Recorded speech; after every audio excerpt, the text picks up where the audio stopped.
All right, so Amy McAndrew is not with us today, and there's not that much new on the COVID side of things. She will be back next Tuesday if there's any questions, and if you do have any specific questions right now, and you're an MEA member, feel free to call the hotline and we can answer those. So I thought what we would do is spend the next 5 or so minutes.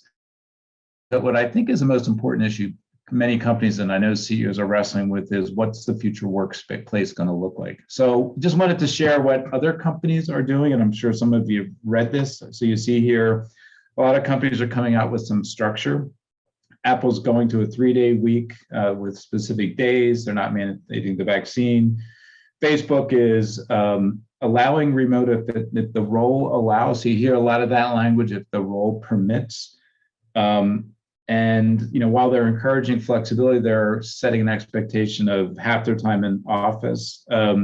Google's saying we're going to say remote until September, but then we want you to come back to work or move to another office or apply for full-time remote work. So there's a lot more flexibility there, but they're kind of saying come back to the way it was, and they expect 60% of their employees to come back. Interestingly, these all sound like they make sense to a lot of people, but if you haven't seen it, Apple employees kind of put a mini revolt on.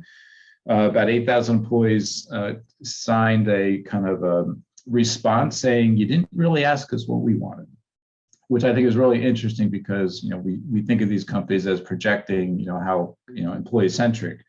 But what employees said was, we want more freedom. We want to schedule to fit our needs, not this Monday, Tuesday, Thursday, so that we can take better care of ourselves. And this notion of flexibility to support the employees and their families, you're going to hear the word well-being a lot going forward versus flexibility. Well-being is a big concept.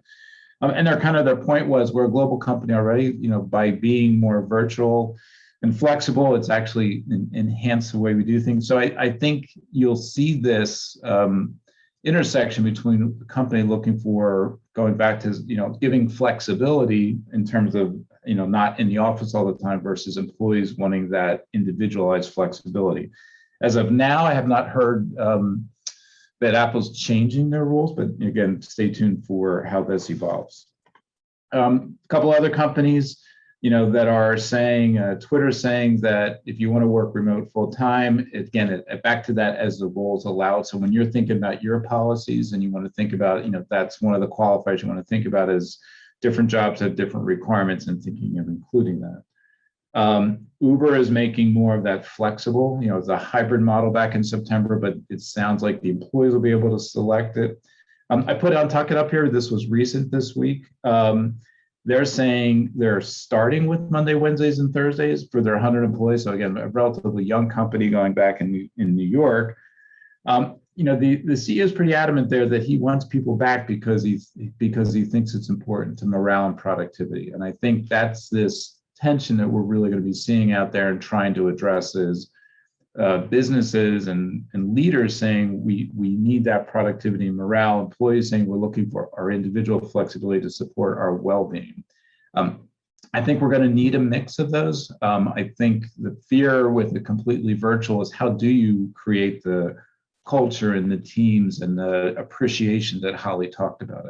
That's a very difficult thing for most of us to envision doing that on a completely virtual way. And then how do you manage that flexibility? So an interesting theme that I just read about from a Gallup article in this space was from a lot of CHROs was flexibility within a framework. And I think that's a great concept to be thinking about is how can we afford flexibility, create a framework so that there's kind of rules and process, but enabling to meet what that employee's needs is, which is, I've got a lot of stuff going on and how do I do that? So, stay tuned. We'll keep sharing information with you.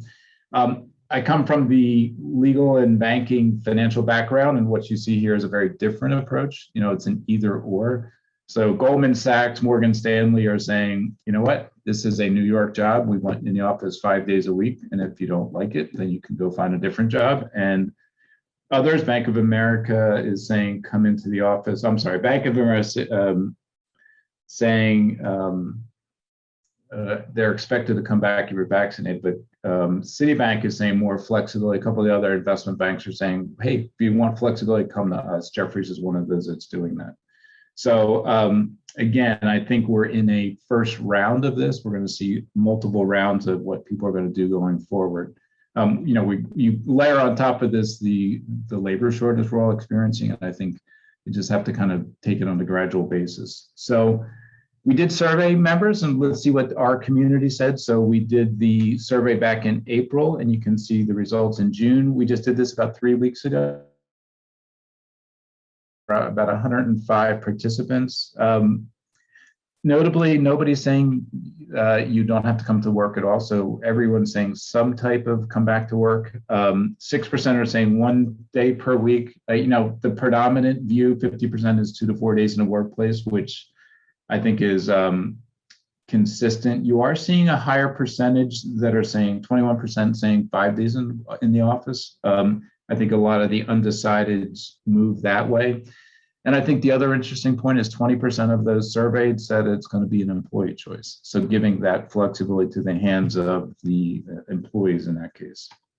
Some of the comments, and again, I think some of these make a lot of sense. Managers building specific to their business and their needs. Having people in for critical points. Some companies are saying once a month we want everyone in, or it could be critical project meetings. That'll intersect larger companies that are allowing people to work in different places. But that notion of, okay, it's even if we're going to be very flexible, there's going to be sometimes you're expected to be here. Couple of our members are saying it's going to vary on the role. Managers and leaders expected to be back more than people that are not in those roles. Some summer things, 3 days now, 5 days in the fall, or starting this later. And the manufacturers, which have been open most of the time, are generally saying we want everyone here because we've been doing this mostly with a little bit of flexibility. We asked the next question, when will this take effect? Again, back in April, we saw May, June was only 31%. As of this time, 40% had brought people back. I think as we accelerated the vaccine and the lessening of restrictions, that moved up. And pretty much by September, October timeframe, we'll have almost everybody back in some form of virtual, according to the member survey. So, like I said, this is dynamic. We'll keep sharing what others are doing. I know we're talking about this in a lot of our peer groups we run, and I'm happy to have anyone share with us what they're doing. Somebody did ask a question about the travel. The latest I heard, and this is based on a CEO peer group I run, this was back last month, is people are still hesitant for travel. If they do, they're kind of requiring that salespeople are vaccinated. Global travel seems to be pretty low still, and a lot of this is dictated by who you're visiting and what their requirements are going to be. See if there's anything else here. The code will be sent via email. So we are at our time right now. Thank you for joining us today. Hopefully we gave you some things to be thinking about as we all navigate a very dynamic space from an HR and people perspective. And as always, we're here to help, and feel free to give us a call or reach out to Holly or myself or the hotline team or anybody if you want to discuss any of these items further. So thank you. Have a good day, and we will see you next Tuesday.